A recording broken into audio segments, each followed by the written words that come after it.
পেঁয়াজ রপ্তানিতে শুল্ক প্রত্যাহার করল ভারত, দাম কমবে দেশের বাজারে। এটা একটা ভারতের চমক আমি বলবো।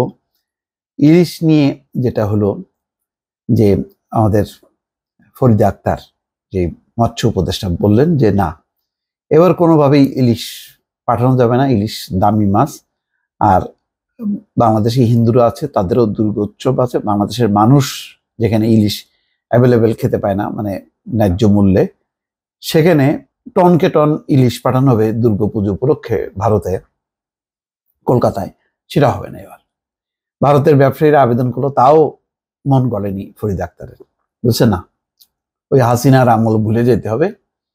সে আমাদের দেশের মানুষকে ইলিশ না খাওয়ায় ভারতের মানুষকে ইলিশ খাওয়ানো হয়েছে, এই নীতিতে এই অন্তর্বর্তী সরকার বিশ্বাস করে না। তো শেষ পর্যন্ত না পাঠানোর সিদ্ধান্ত যখন নিল, তখন আমি ভাবছিলাম যে ভারত তো যে শয়তানের শয়তান, কখন না এমন একটা কি পেজগি মারে, শেষে দেখা গেল যে আমাদের তো অনেকগুলো নিত্য পণ্যের উপরে নির্ভর করতে হয়, আমাদের যথেষ্ট উৎপাদন নাই। সেই মরিচ পেঁয়াজ থেকে শুরু করে চাল ডাল অনেক কিছুই, কোথায় না হঠাৎ করে পেঁয়াজ কষে আমরা বেকায়দায় পড়ি। তো ঠিক এই কথা যখন ভাবছিলাম, ঠিক সেই সময় এই নজরটা আসলো যে পেঁয়াজ রপ্তানিতে শুল্ক আরো প্রত্যাহার করলো ভারত, এর ফলে দাম কমে যাবে। এটা আমি বলবো যে ভারতের এটা বিশাল একটা চমক বাংলাদেশের জন্য, যে তারা বলতে পারে দেখো তোমরা ইলিশ নিয়ে আমাদের সাথে কেমন আচরণটা করছো, আমরা কিন্তু পাল্টা এর প্রতিশোধ নেইনি।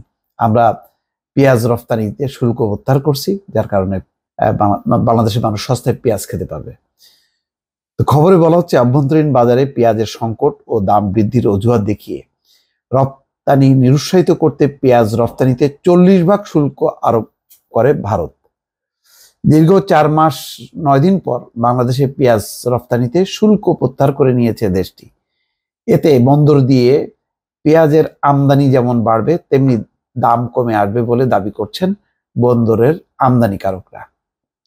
শুক্রবার সন্ধ্যায় ভারতের বৈদেশিক বাণিজ্য সংস্থার মহাপরিচালক সন্তোষ কুমার সারঙ্গী স্বাক্ষরিত এক বিজ্ঞপ্তির মাধ্যমে এই তথ্য ভারতীয় ব্যবসায়ীদের জানানো হয়। সেই বিজ্ঞপ্তির কপি বাংলাদেশি আমদানিকারকদের পাঠানোর মাধ্যমে বিষয়টি নিশ্চিত করেছেন ভারতীয় ব্যবসায়ীরা। এতে দেশের বাজারে পেঁয়াজের দাম নিয়ে যে অস্থিরতা, সেটা কেটে যাবে বলেও জানিয়েছেন আমদানিকারকরা। যাক, এটা 40% শুল্ক আরোপ করে সেটা প্রত্যাহার করে নিছে। এর পেছনে কোনো রাজনীতি আছে কি না জানি না, রাজনীতি না থাকার কোনো কারণ নেই। সম্ভবত ভারতও বুঝতে পারছে যে বাংলাদেশের সাথে সেই আগের আচরণ করে আসলে পার পাওয়া যাবে না, বরং আমরা কিছু ছাড় দিই, ছাড় দিয়ে বাংলাদেশের কাছ থেকে অনেক কিছু নেয়ার আছে, সুবিধা পাওয়ার ব্যাপার আছে, সেটা আমরা করি। এখন যদি আমরাও যদি অন্তর্বর্তী সরকারের মতন করে যদি পাল্টা আমরাও প্রতিশোধ নেই, তাহলে এটা ভারতের জন্য ভালো হবে না। তো এটা হয়তো তারা বিগ ব্রাদার সুলভ একটা আচরণ করলো, যে না ঠিক আছে, আমরা তোমাদের বড় ভাই, যাক ঠিক আছে, তোমরা আমাদের সাথে যা করছো করছো, আমরা কিন্তু করলাম না, দেখো আমরা আরো তোমাদেরকে সুবিধা দিলাম। তো এইরকম যদি মনোভাবটা থাকে, তাহলে আসলে ভারতের সাথে বাংলাদেশের সুসম্পর্ক হবে। এখন ডোনাল্ডো তো ভারত হয়ে আসছেন, বিকেল বেলায় আসবেন, তার টিম সকালবেলায় চলে আসছে।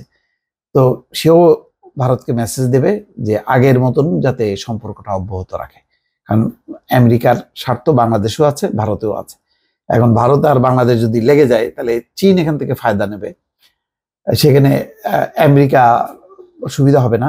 যদিও এটা বলার অপেক্ষা রাখে না, বর্তমান সরকারটা মূলত আসলে এটা আমেরিকা সমর্থিত বা প্রভাবিত সরকার।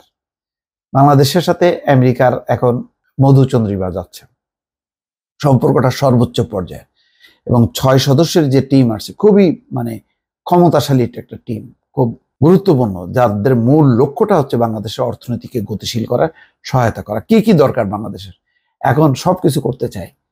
এইরকম উচ্চ ক্ষমতা সম্পন্ন টিম দেখেন দ্বাদশ জাতীয় সংসদ নির্বাচনের আগে বা পরে কিন্তু একযোগে তারা আসেনি, এবার আসছে। তো বোঝাই যাচ্ছে যে এই বাংলাদেশের এই সরকারকে তারা ওন করছে। দর্শক ভালো থাকবেন, আল্লাহ হাফেজ।